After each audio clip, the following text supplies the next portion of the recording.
Thank you for coming. Uh, this is a hearing which I'd like to call to order. This is the Committee on Justice and Human Rights jointly with the Committee on Environment and Natural Resources. And this is a hearing that involves the Public Land Act, the provisions upon which we will take away the restrictions that actually stultify the creation of wealth for the farmers. And if we can take this out as we did in the previous law that we authored here on residential land, I think we will all be satisfied and happy to know that there has been a dramatic increase in land ownership by the poor, and they will have access to banks where they can now they can now borrow money and at the same time create wealth for themselves and be able to pass it on to their heirs the needed inheritance, not in terms of acquired wealth by inheritance, but in terms of the work ethic of working the land. So our guest, and before I, is Attorney Gabriel de la Peña. He's a professor of the former Register of Deeds and professor of the School of Law of Arellano. Yes, Senator. Yes, from and then of Arellano. course Miss Fina Ong. I didn't know. Are you a lawyer, Fina? Sir, I just passed the bar. Oh yeah, wow. Congratulations. One of 59,000, right? 10%. Congratulations. We will have a blowout with you, Attorney Senator Escudero. And of course, Attorney, I also have another kid who will pass the bar. And her number is 143. I love you, all right? Attorney Evelyn Talabis of Land Management Bureau. And of course, Joseph D. Mayakan. Walang punerarya dito. Palaging matigas ang puso, hindi umiiyak. Chief Land Registration Case Division. Of course, our good friend Cristo Chiquiamco, who is the president of the Federation for Economic Freedom. Of course, Erwin Tiamson, UP graduate and law school graduate as well from another school. I think it's the School of the President, no? Right, that's right. And Erwin is not unknown to us, very, very able lawyer and professor. And of course, Johnson Mello of the Rural Bank Federation.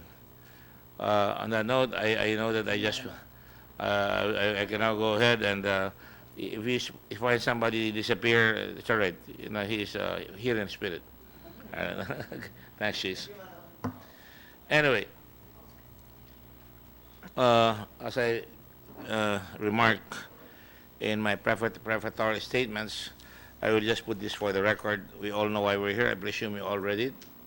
But in case you didn't, in justice to my staff, like I already gave the preliminaries, let me just say that I welcome you here this morning. And the purpose, of course, as I said, to remove the restrictions on agricultural free patents issued under the very archaic Public Land Act or Commonwealth Act number 141, as amended and registered in the Torrent system under Presidential Decree number 1521. As you all know, the fundamental challenge confronting the Philippines is how to accelerate inclusive growth by creating more and better jobs to reduce poverty. One of the primary reasons for the persistent poverty in the country is low agricultural productivity. One of the causes of this low productivity is insecurity of land rights and access to credit by agricultural farm owners due to the restrictions on transfers and conveyances imposed by the Public Land Act on lands covered by agricultural free patents. The most popular mode with the most number of land titles in the rural area, mainly sections 118 and 119 of the Public Land Act provides for these restrictions. Section 118, except in favor of the government or any of its branches, units, or institutions, lands acquired under free patent or homestead provision shall not be subject to encumbrance or alienation from the date of the approval of the application and for a term of 5 years from and after the date of issuance of the patent or grant, nor shall they become liable to the satisfaction of any debt contracted prior to the expiration of said period. But the improvements or crops on the land may be mortgaged or pledged to qualified persons, associations, or corporations. Can you just put that in the board, yung mga i-amen natin, that one slide? No alienation, transfer, or conveyance, because not all of us are lawyers here, and there are young people here who might like them to learn what restricts growth in our country. No alienation, transfer, or conveyance of any homestead after 5 years and before 25 years after issuance of title shall be valid without the approval of the Secretary of Agriculture and Commerce, which approval shall not be denied except on constitutional and legal grounds. Section 119. Every conveyance of land acquired under the free patent or homestead provisions when proper shall be subject to repurchase by the applicant, his widow, or legal heirs within a period of 5 years from the date of conveyance. Okay na sana yung 5 years. Pero itong provision na ito really hamstrings the ability of the people to be able to use credit for the land that he acquired after the patent, after a 5-year period has already expired. There is a permanent sword of Damocles, so to speak, called the right of repurchase, na kung saan ay pwedeng kunin uli na nagmamayari o nagbenta ng lupa, yung kanyang binentang lupa, at dahil dyan ayaw bumili o ayaw magpahiram ng mga bangko o bumili ng mga tao ng kanilang lupa para sa ganon ay makapagsiguro sila na hindi mawawala yung kanilang ipinundar. So, having said that,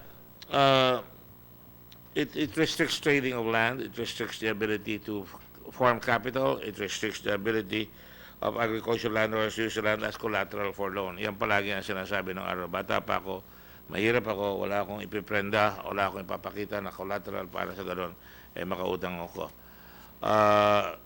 The restrictions on the right to transfer prevent investment, employment, and economic growth of patented agricultural land. In a recent study conducted, and I have to say this because Mr. Chip Kiang, who is here from the other school, it was determined, the Foundation for Economic Freedom, it was determined that most rural banks do not accept agricultural free patents as collateral because of its restrictions, difficulty of foreclosure, because of the 5-year extended redemption period instead of the usual 1 year, 3, non-acceptance by the Land Bank of the Philippines for rediscounting purposes, and low marketability of agricultural free patents brought about by these restrictions of the few banks that accept agricultural free patents. The loan given to the patentee is usually of lower value. Whoever is operating that projector should be following me so that people who are not lawyers can follow me. Who's doing that? Who? Kelly. Kelly, you're usually more efficient than that. Thank you. You're from UP. At least you claim you're from UP. All right. Overall, it appears that these restrictions prevent the owner from transacting the land in the formal market and instead leave some with no option but to capitalize the land through the informal economy, which means mababa ang kanilang makukuha sa kanilang pera dahil hindi na ilaban sapagkat walang balor at nababawasan ng balor at na-exploit sila lalo ng mga naghaharing uri o mga komprador, sabi nga ng mga kaliwa, yung mga nagkasamantala at sa mga humuhuthut sa dugo ng mga mahihirap, sabi ng mga kaliwa. Meron bang kaliwa dito? Kaya ko rin yan, nagkon ako eh. Nag-UP rin ako ng araw sa Student Council. There are 3 Senate bills that were filed and are under consideration by this committee regarding the removal of restrictions in agricultural free patents. Senate Bill number 101, introduced by Senator Richard J. Gordon. Kilala niyo ba yan? Yeah. Entitled An Act Removing the Restrictions under Section 118, 119, 121, 122, and 123 of Commonwealth Act number 141 as amended on free patents issued under Section 44 thereof. Senate Bill number 645, introduced by Senator Bam Aquino, an esteemed colleague, entitled An Act Removing the Restrictions under Section 118, 119, and 121 of Chapter 13, Title 6 of Commonwealth Act number 141 on agricultural free patents issued under Section 44 thereof. Senate Bill number 1260, introduced by yours truly again, An Act Removing the Restrictions in the registration of land titles under Section 118 and 119 of Commonwealth Act number 141 or the Public Land Act as amended on free patents issued under Section 44 thereof. We will adjourn the first year of this Senate on May 30, on May 31, June 2, and which means that we have about 2 or 3 weeks left to pass this bill. I'd like to see that this bill is passed, so that so try to be very active when we discuss this. Today we have invited guests and resources persons from the government, land agency, leading agricultural economists, members of the academy, rural bankers, and other experts in the field of land administration to provide this committee with informed opinion on the matter that could lead to better policy and legislation. Thank you very much. Having said that,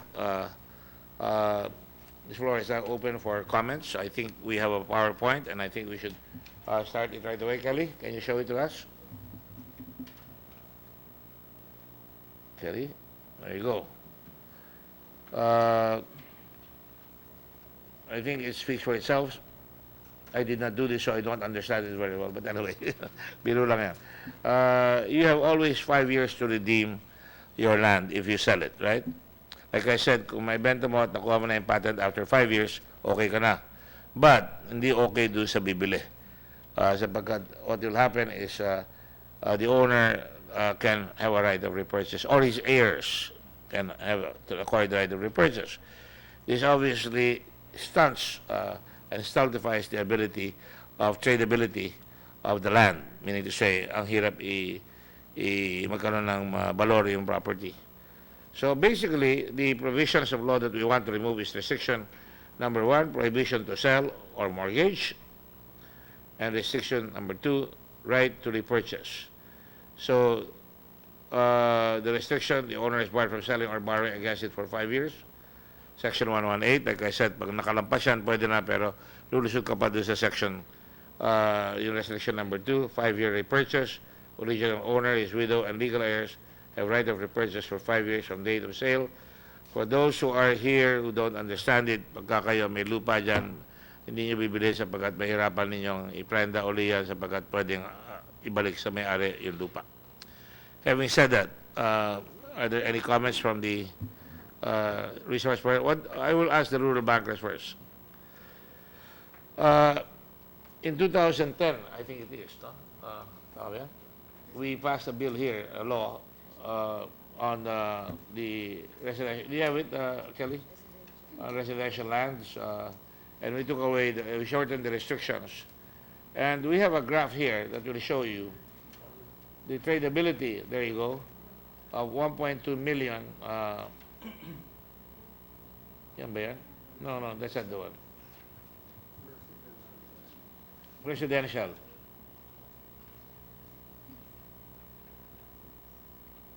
O sige, balik mo na lang dyan at punta na lang natin mamaya. Do you have it, Kelly? Yes, later. Hindi ko kabisado yung boy. Sir, i-upload na lang. Baka we can get the comments na lang in general on the bills.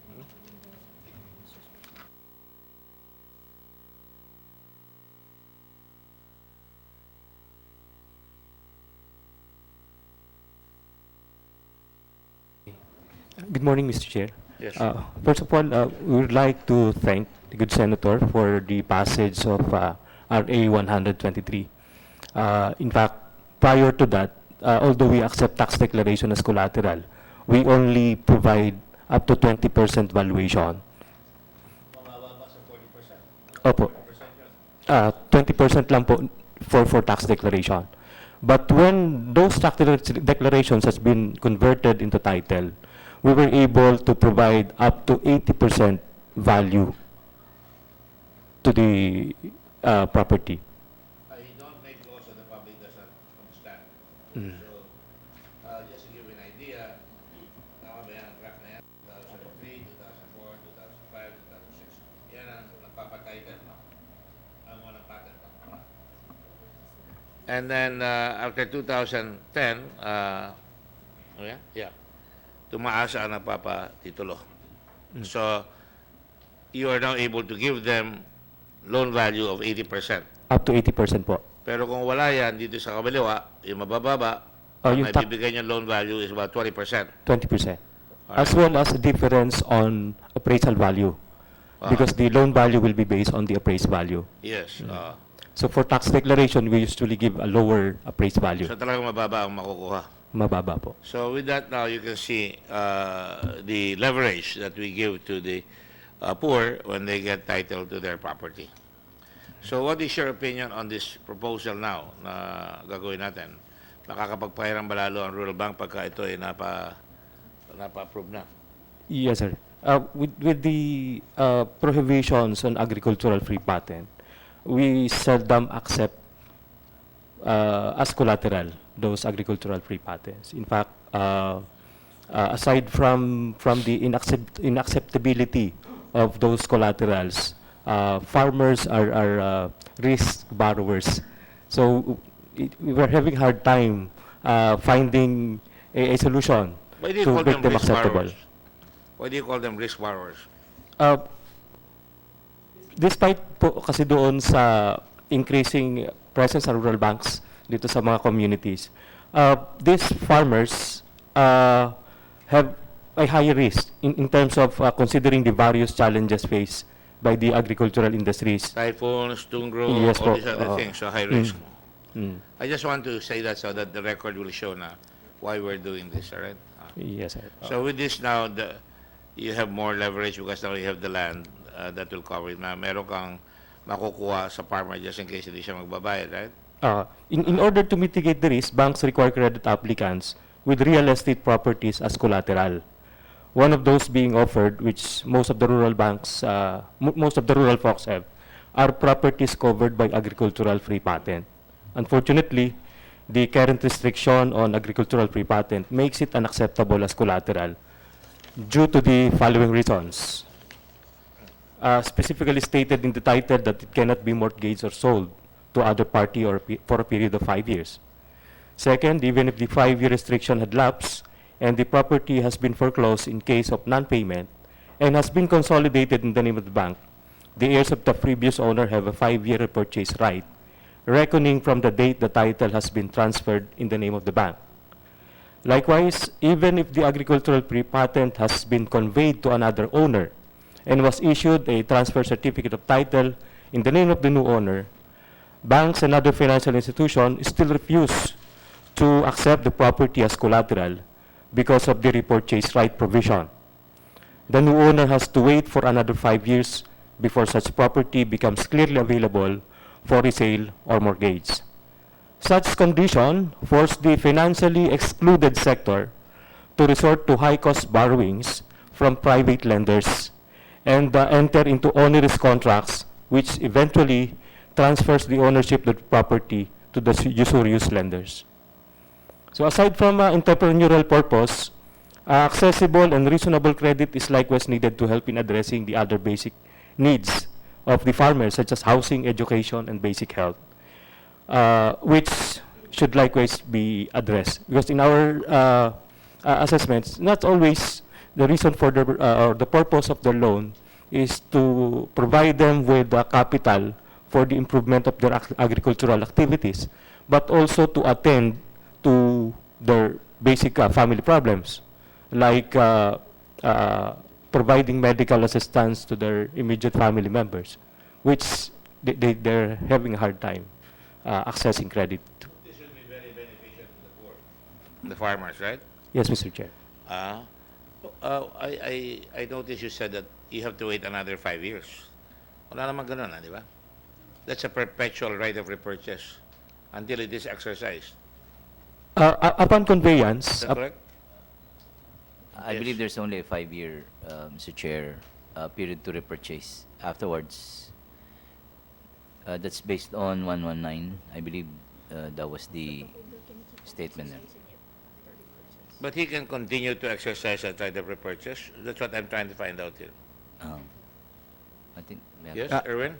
Yes, sir. The right of repurchase will kick in after you sell the property, and that period is up to the patentee.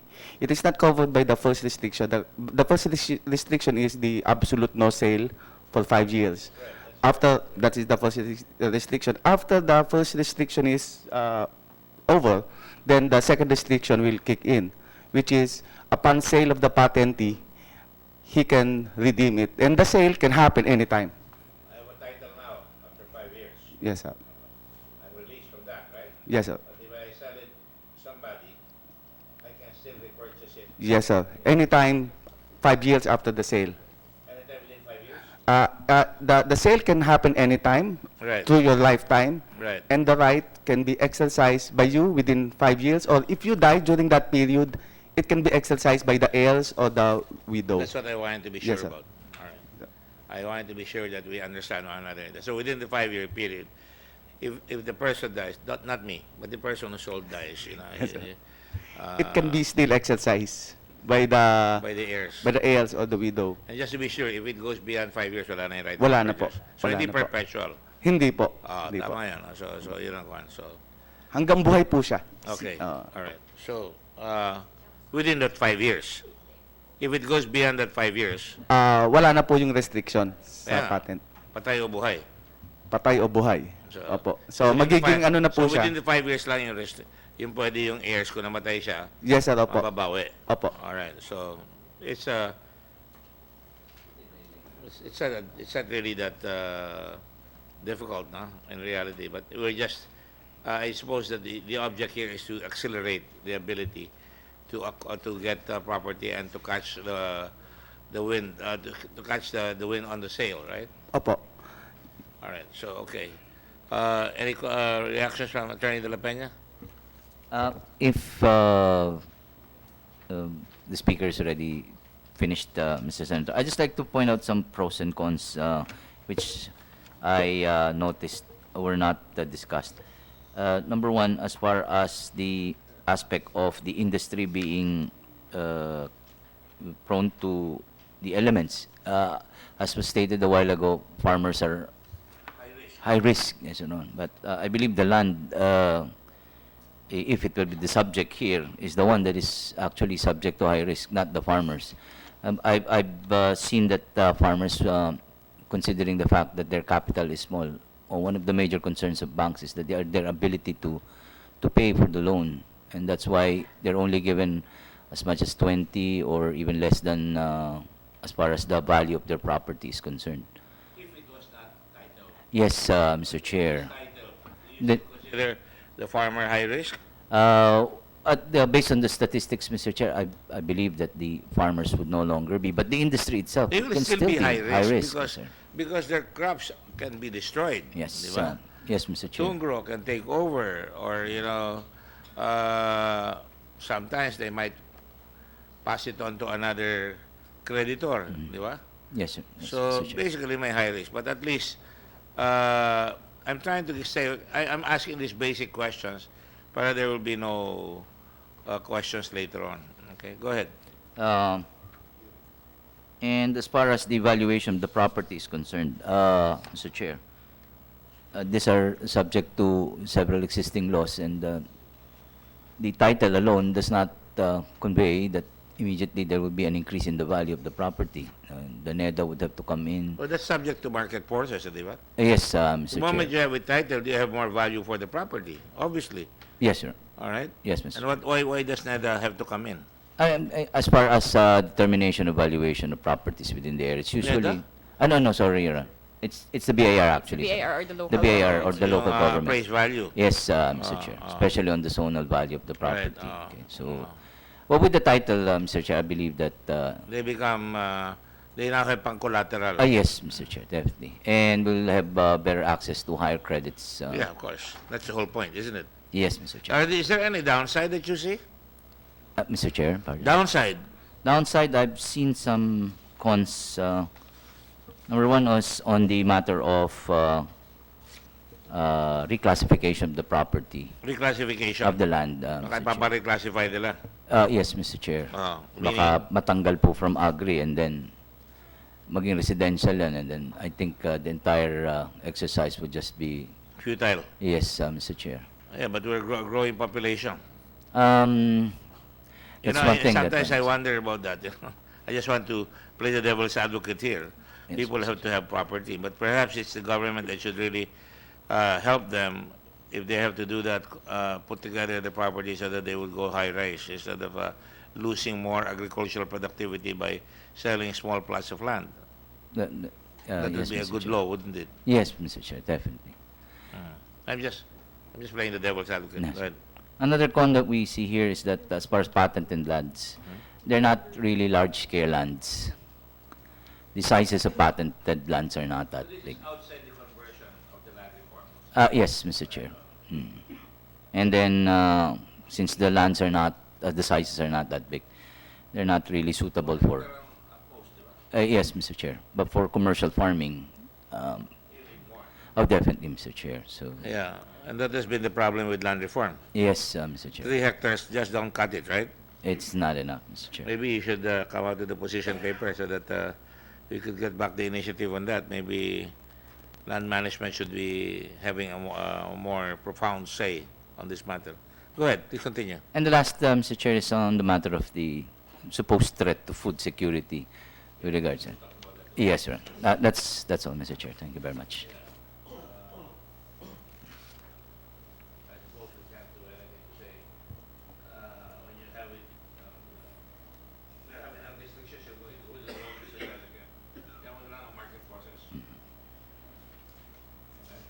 Okay, go ahead. Sorry, I'm not in my usual corner. Go ahead, Vina. Yes, Mr. Chair. Vina, brand new lawyer. How's Yes, you sir, taking sir. your oath? Wala ka pang lisensya. Go ahead. Yes, sir.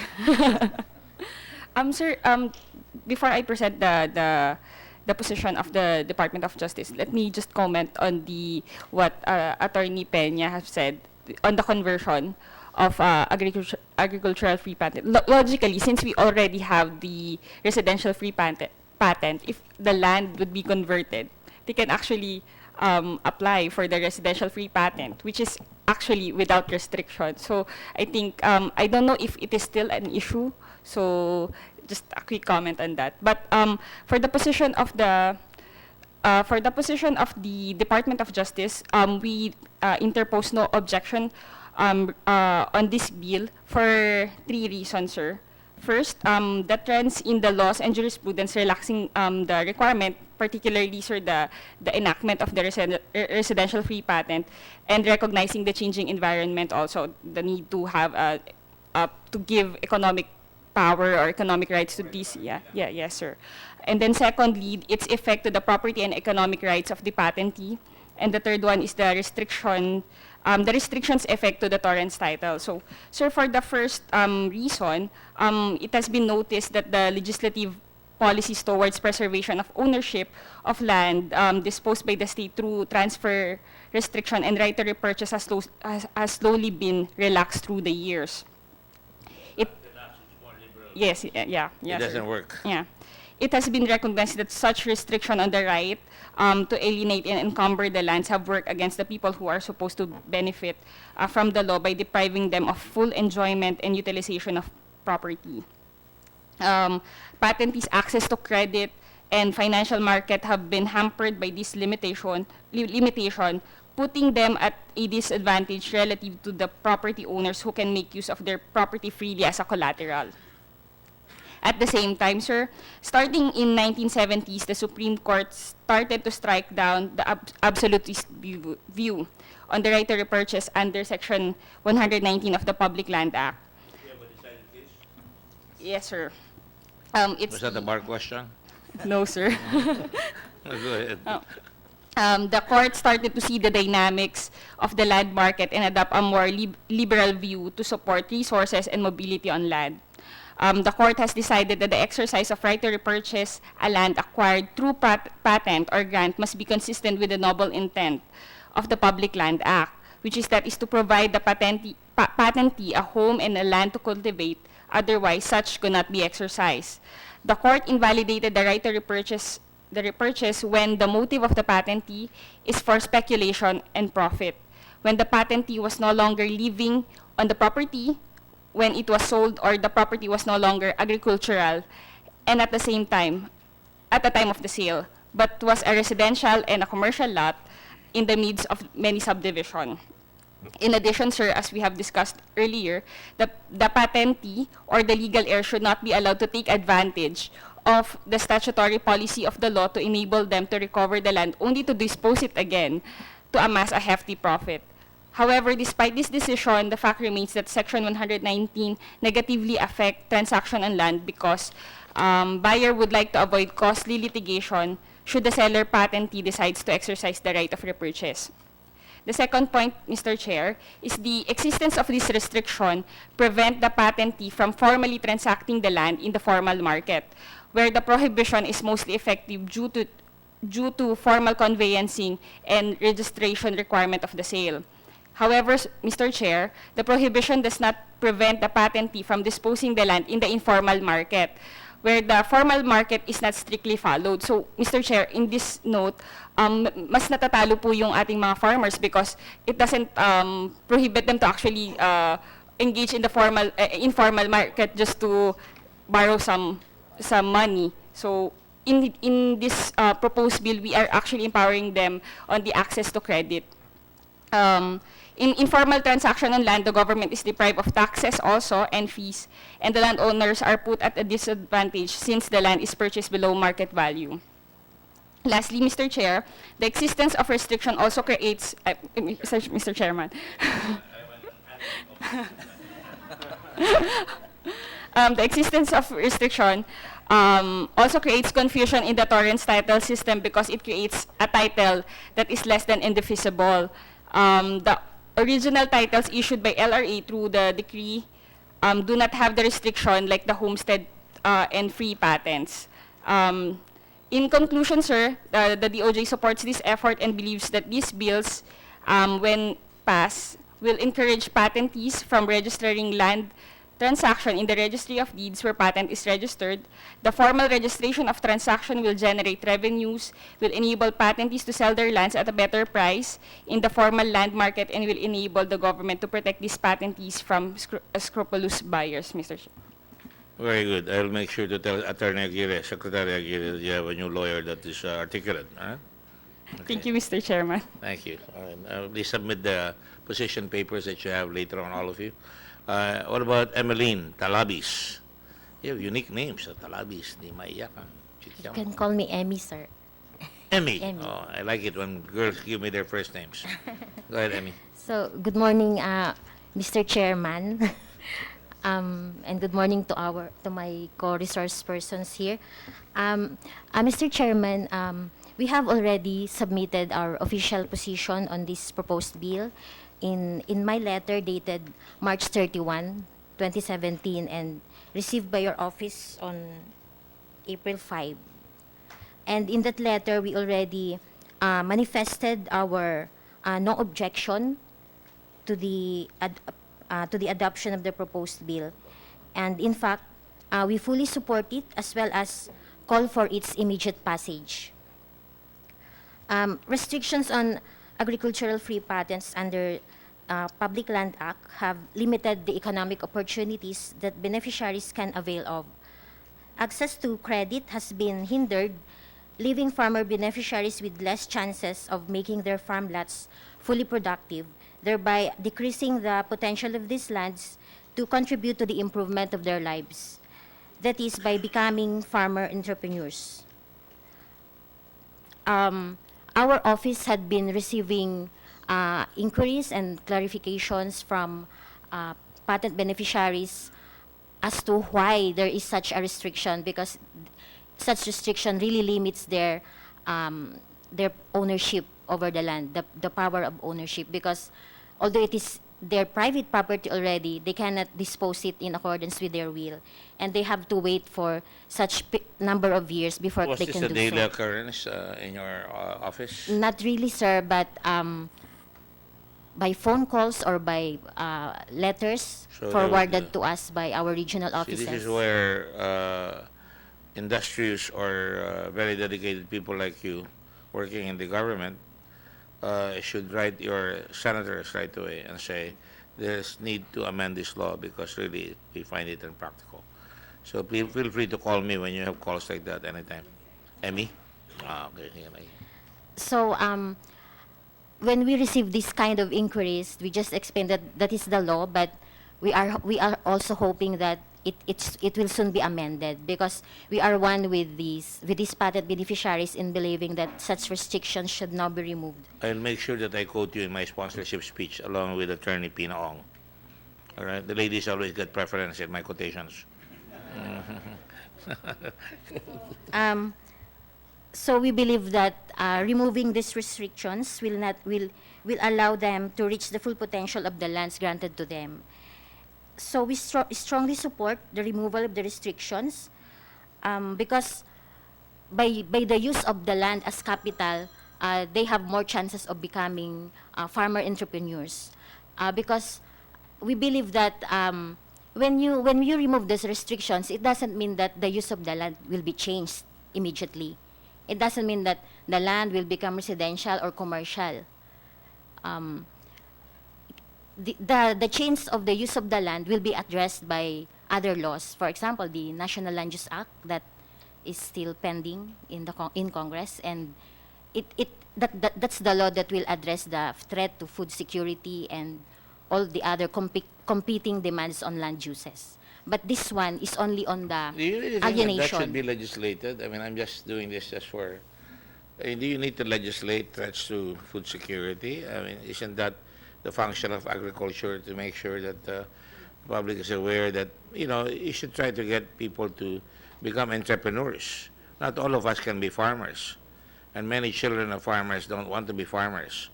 So at some point in time, they will want to be entrepreneurs, right? So, what do you think of that? Yes, Mr. Chairman.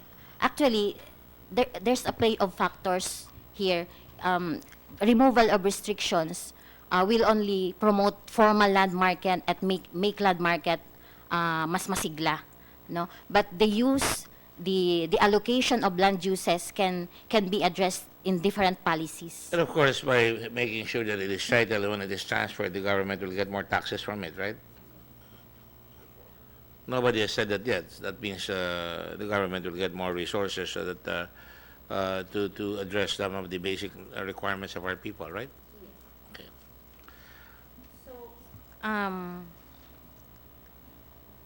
We also believe that the restriction on the right of repurchase also adds to the restriction, because of course when a buyer buys the land of the patentee, then para siyang nag-aantay sa 5 taon na may fear siya na ay bibilin, makukuha agad itong lupa sa akin ng You'll be dating hesitant. patentee. Yeah.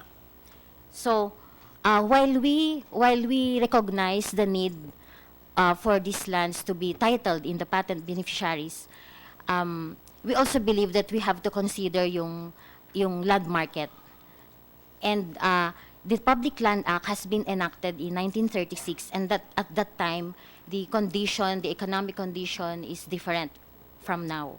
So now we are. What was it like during your time?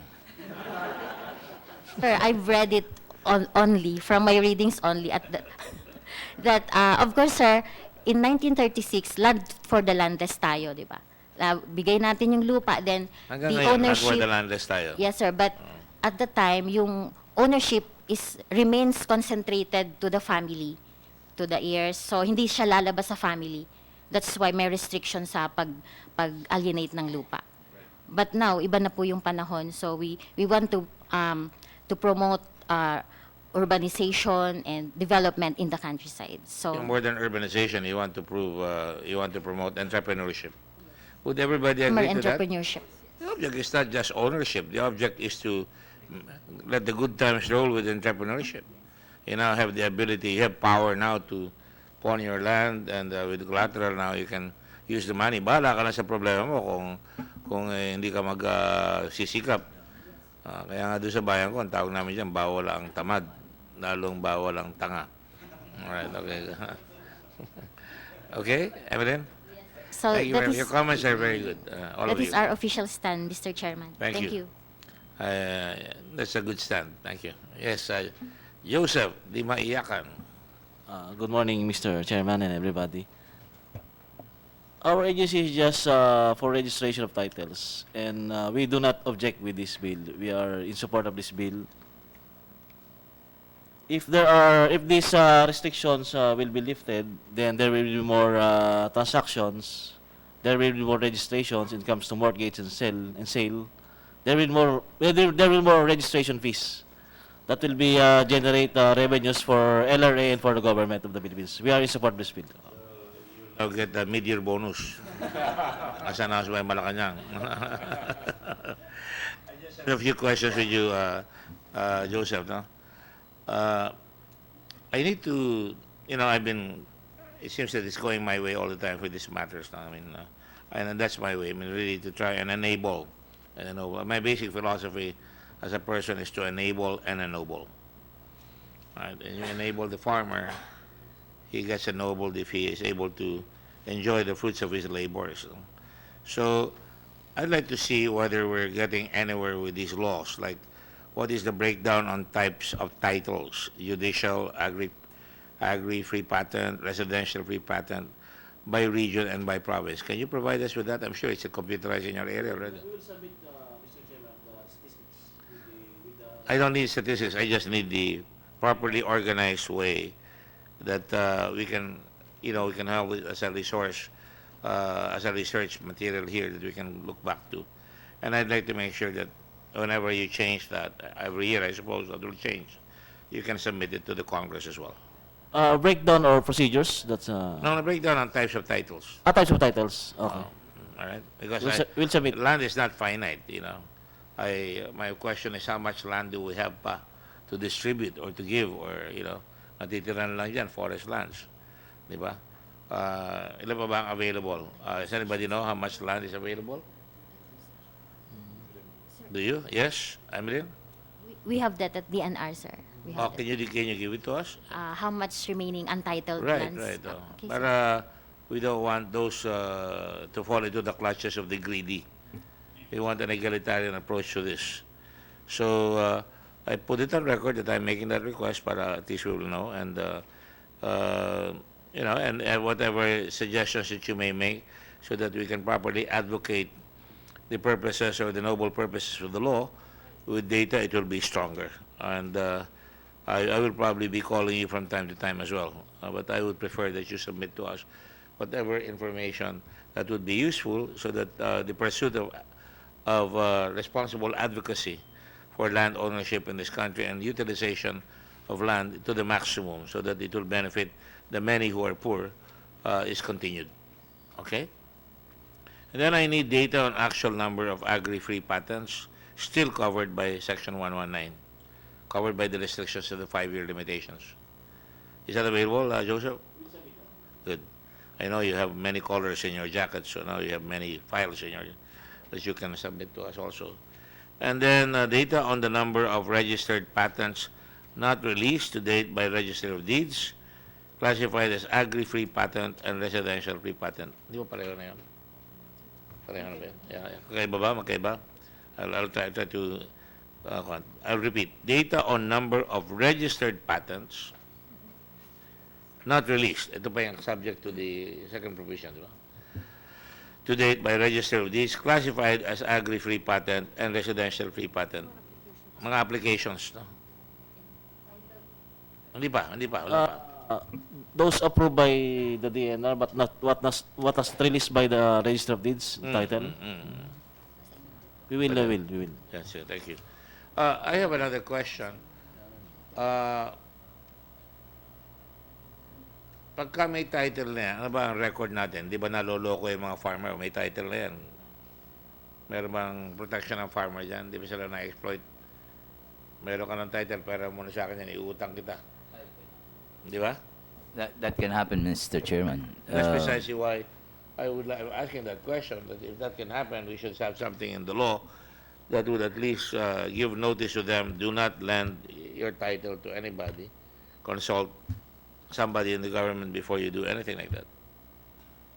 Sir, Mr. Chairman. Yes, Erwin? The practice actually is if patentee receive a patent, the knee-jerk reaction is to keep the title. It is not to go to the market and immediately. Definitely. Yes. So actually, the risk are just the usual fraud risk, which is of course there are always fraudulent people who would like to gustong mang-isa. We're not exactly very famous in terms of Yes, sir. our handling of, with all due respect to land management and to land registration.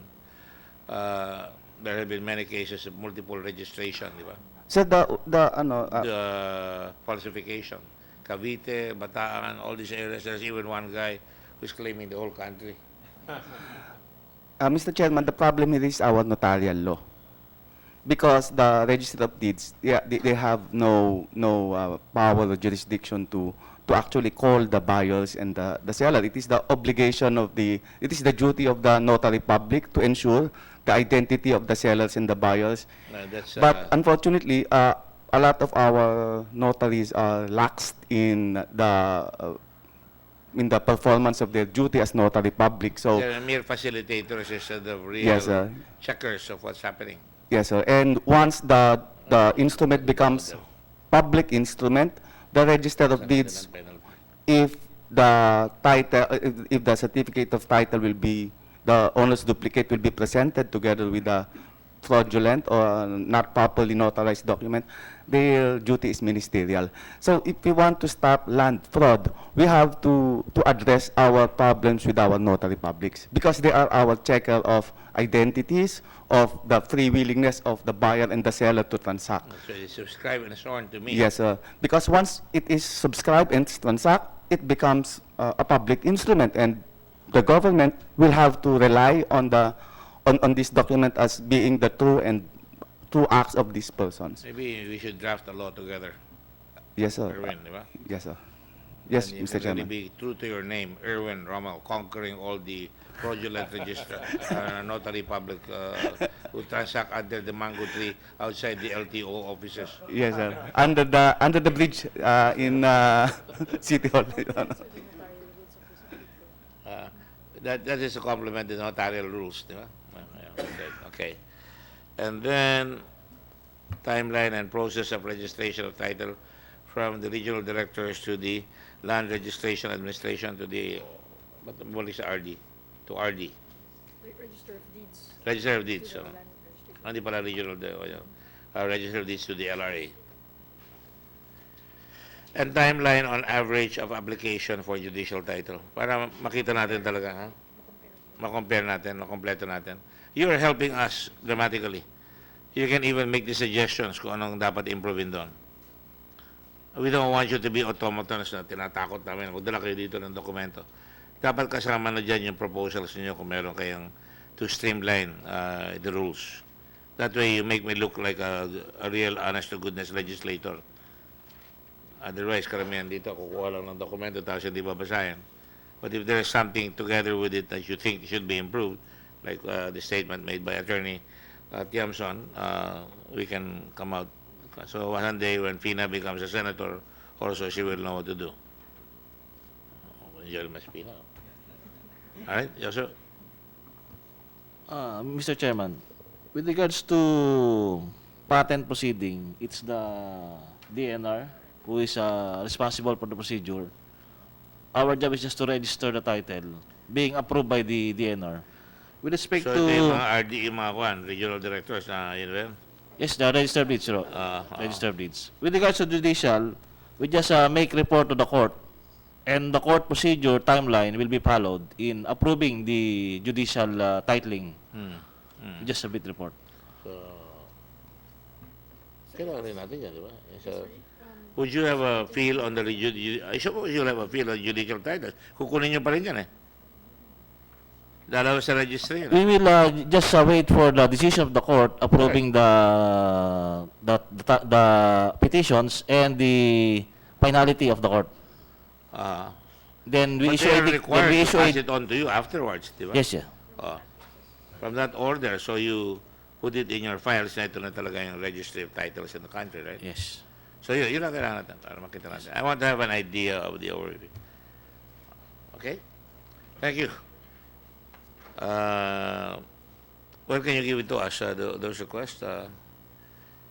Try to give it to us by... Is it ready to pick up anytime or can you pick it up? We'll prepare. Because what I intend to do is I will close these proceedings already and then have it signed by the senator so I can file this already and for sponsorship either Monday or Tuesday because I'm going to Moscow. I want to be able to do this before I go to Moscow. I will relay it to our head. All right. Thank you. Thank you very much. Ano ba? Si Mr. Calixto Chiquiamco. I always see him here. Go ahead. Good morning, Mr. Chair. And thank you for being a member of the Red Cross. You might want to tell them also that they will join the Red Cross. No? Go ahead. Everybody should join the Red Cross. That's right. Mr. Chair, I would like to state that uh, that this is huge. In other words, the impact of this bill will be huge, especially for agriculture, for inclusive growth. The latest SWS survey has shown that self-rated poverty went up to 50% despite our 7% growth. And this is because growth is just happening in the cities and not in the countryside where most of the poor people live. And this piece of legislation will be very significant in making more investments in the countryside, increasing agricultural productivity. There are two mechanisms by which economic growth, inclusive economic growth will be fostered. One, as has been mentioned, is on the part of credit. Because right now, banks, especially rural banks, are constrained to lend to farmers at a reasonable cost because of these restrictions. So, I mean, at unreasonable rates. now, what I mean to say is that right now they cannot lend to farmers at reasonable rates, because of a lack of acceptable collateral. So this will address the problem of agricultural credit in the countryside. In fact, I think banks are having a hard time complying with the Agri-Agra law. And part of the reason is this, that they are constrained from lending because of this 5-year repurchase. So the other mechanism by which the economy will be stimulated and growth will happen is the land will go to the highest and best use. That means that if I were a farmer and I can improve the land, increase the productivity, let's say from 100,000 a hectare to 1 million a hectare, that process is not allowed to happen because I will hesitate to buy a property, improve it, increase the productivity, if at the end of, before the end of 5 years, they will buy it back. So again, the process of land going to the highest and best use is stopped because of these restrictions. I'm not the only, I think, economists who support this bill, who think that this will have a huge impact on the economy. I think there is a statement of support there that from many prominent agricultural economists, maybe that can be made part of the record. Dr. Raul Fabella, who's our national scientist for economics, supports it. Dr. Bruce Tolentino is the Deputy Director of the International Rice Research Institute and formerly Undersecretary of Agriculture, also have signed a statement of support.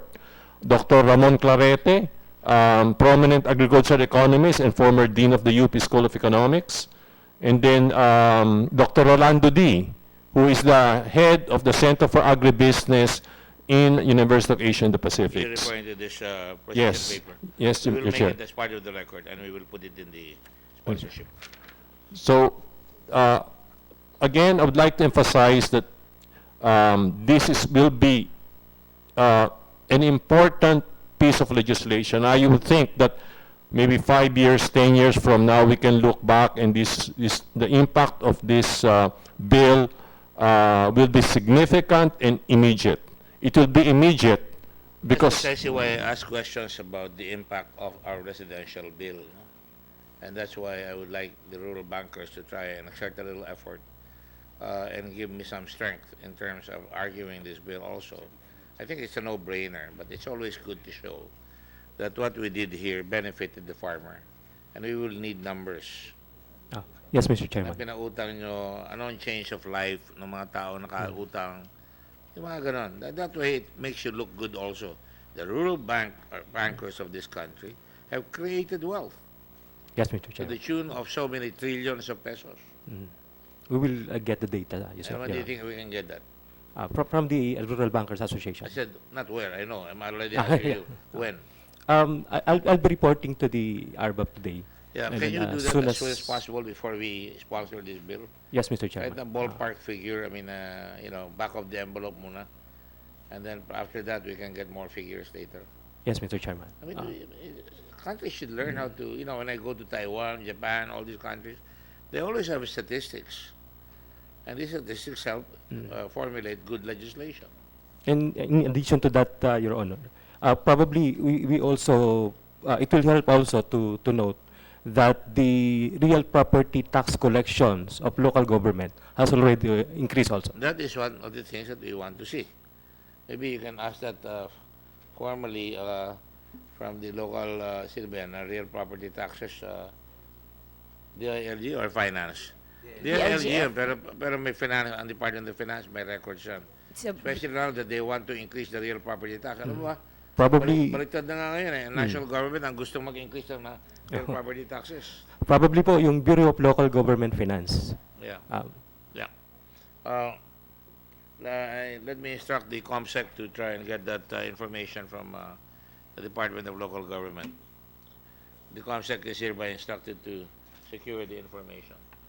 All right? Okay, go ahead. Mr. Chair, the impact of this bill will be probably be 100 times more than even the residential free patent bill. The reason for this is that in the case of residential free patent, we are still issuing the titles. As we have seen that there are about 55,000 titles, residential patents being issued by the DNR every year. Whereas right now, these agricultural patents are existing. There are about 2.5 million to 3 million patents already. So by removing these restrictions, you can unleash that amount of capital into the economy. And we estimate that there, even at a very, very conservative figure, that the amount of, let's say, dead capital, the capital that is not part of the formal market, is about 387 billion. And this is only using very, very conservative figures of 387 billion if you title the 2 million or 3 million that you're talking about. yes, this is on zonal valuation. We made an estimate. But again, this is just conservative. This is not market value. So it's probably 3 or 4 times that. So this, the amount of capital can immediately be unleashed. That's why I said trillion kanina. Yeah. So the impact will be dramatic and instantaneous once the bill is passed, because these are already existing titles and not untitled land that is still has to be titled. So I'd just like to conclude that again, that this is a very significant piece of legislation. And its impact will be huge for inclusive growth, for improving the livelihood of the poor, for improving the livelihood of our farmers. Thank you. Once in a while, LaSalle can really produce good graduates. No? But anyway. That's in jest, of course. That's in jest. Mr. Chair, Mr. But Chairman. I do respect what Calixto Chiquiamco just said. All right. Mr. Chairman, I would just like to add some notes. Yeah. First, with the lifting of the restrictions, because most of these agricultural properties have at least 400 square meters classified as residential. So, meaning, these rural folks can have access to housing loans also, aside from the agricultural 1 lending. hectare siya, ma-improve niya na yung lupa niya doon sa 400 square meters, di ba? Yes, yes, sir. Mapapagawa na siya ng lupa. So that will again have a telling effect on the economy because you'll be pump-priming the economy with infrastructure. On the fear of conversion, I believe with or without lifting the restriction, conversion is available. So there's no issue on conversion.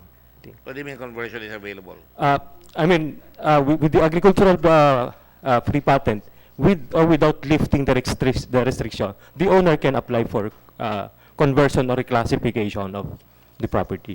It's not accepted, no? Yes, sir. And on the fear of losing properties, on the It's fear of exempted losing, from the conversion law. they are not. I think they are exempted. I think. Covered ba sila? They're not covered. I think I have no. They are not part of. I don't know why you keep saying conversion, because I think they're not part of they're not under the clause of the so-called land reform law here. I think, Mr. Ang Chair, bababa ng lupa, wala pang 1 hectare. Kung minsan may... Yes, Mr. Chairman. That's why I mentioned, because one of the cons mentioned a while ago is that the fear of conversion. We always put fear in before our ambitions. That's the problem. Ah. If you listen to my speech the other day, make fear your friend. Go ahead. On the issue of fraud that farmers are being prone to, such condition force the financially excluded sector to resort to high-cost borrowings from private lenders with such restrictions, because only the private lenders accept. Gipit na gipit sila lang tatanggap no? So, yun. Yes, Tama Mr. yun. Chairman. That's a good point. So nagiging onerous yung contract. That's right. Very good. That's all, Mr. Chairman. Thank you, Erwin. You got anything more to say? Field Marshal Erwin? Maybe just a quick computation of the amount of these patents. This is just a quick computation. We have, according to the Land Registration Authority in the forums that I have attended, 12 million live titles. Out of these 12 million live titles, if we will base it on the patents issued by the DNR in the last Live titles? live, What do you meaning mean? to say not cancelled. Titles in the Register of Deeds that are not yet cancelled. Not yet. It is still because there are two kinds of titles inside the registry. One that is cancelled, the certificate of titles that were already cancelled, and those that are still alive. Live, they call it live titles. That's around 12 million live titles. Of that 12 million live titles, about 30% of that are free patents issued in the last 30 years. So these are the patents that are covered. So that's Would you mind educating me? I don't mind showing my ignorance of things. I admit Ah. my ignorance when I don't know it. once a title is issued under the torrent system, then it goes to the registry. It is considered as a live, meaning to say not cancelled, Correct. It's existing. a negotiable title. It is a negotiable title. Ano yun, dead? Once the title certificate is cancelled because of previous transaction after the issuance, subsequent transaction, then that title will be cancelled and a new title will be issued to the new registered Yun owners. ang TCT, di ba? Yes, sir, the TCT. Wow. So Pa rin yun. that is the new TCT is the live title now. The old OCT is now the dead title. Yung original certificate Opo, title. and na-cancelled na or cancelled title. Siguro po, cancelled title and existing titles. Okay. Existing. So, why did you say these are the original titles and these are the TCTs? Yes, the cancelled and the existing. So there are Is 12 that million. an acceptable term in the parlance of what? It is? Yes, Mr. Chairman. I think that's the acceptable term. Dead and Cancelled. live. No, the cancelled and Cancelled. the Cancelled existing title. title. Cancelled and existing. Cancelled Extant. means an original certificate of title that has been transferred and they have created a TCT, which is now the new title. Yes, Oh, Mr. yun. Chairman. Kasi That's pag it. sila yung dead or Yes, parang sir. kasi Duterte. Parang patay. Sorry, Mr. Chairman. So, I think that Bede. we have about 12 million existing titles right now. And out of that 12 million existing titles, there are at least 3 million free patent, agricultural free patent titles That is to be issued, di ba? that With are the title. already in the registries. So it is possible na pagka natapos ito, lahat ng mga may patents na magiging Opo, magiging open na po yun Open na sila. yung They lahat can now freely transact or deal with their lands. That's right. Opo. Sige. So ganun pong kalaki yun. And most of these 3 million titles are concentrated in rural areas. Did you notice that when Attorney Erwin started talking, the cameras became more, and he's trying to prolong it. Go ahead. Yun lang po. Just a quick data on on the extent Good point. of Very the good amount. point. Very good point. So just from that alone, you can see that there is development that will happen, right? Yeah, 12 million, huh? And the potential of a billion or a trillion amount of capital that can be utilized. Not to mention also the government take on taxes, the government, the encouragement of creation of new infrastructure from housing and to other activities. All right. Okay. So everybody, there's nobody against this. Ayan. Sir, if you wanna recap summary of what they said. Okay. Sinabi na, recap na ako eh. I think I've already recapped it. The totality of the witnesses have all good judgment. They're all in line with the idea that we should create wealth, that we should create entrepreneurs out of our people, that land is to be utilized and maximized so that more people will have access to a better life by having credit availability due to a more transactable document.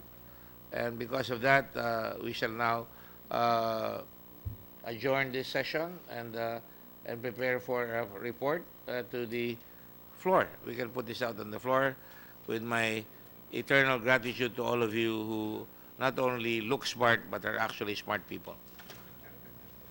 Is that okay with you? What subject was to the data that we ask from the two professionals here, Attorney Talabis and Dima Iyakan.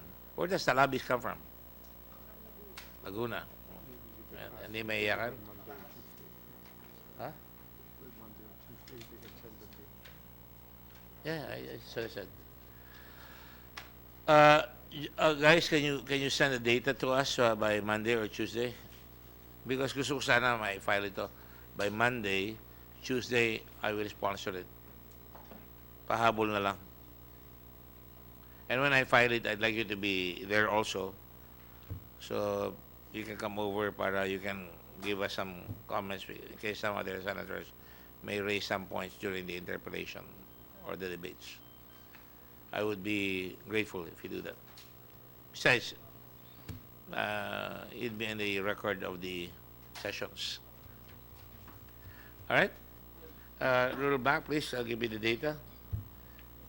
Obviously, smarting from the experience in the rural bank, in the residential land titling, we should be able to get a lot more here.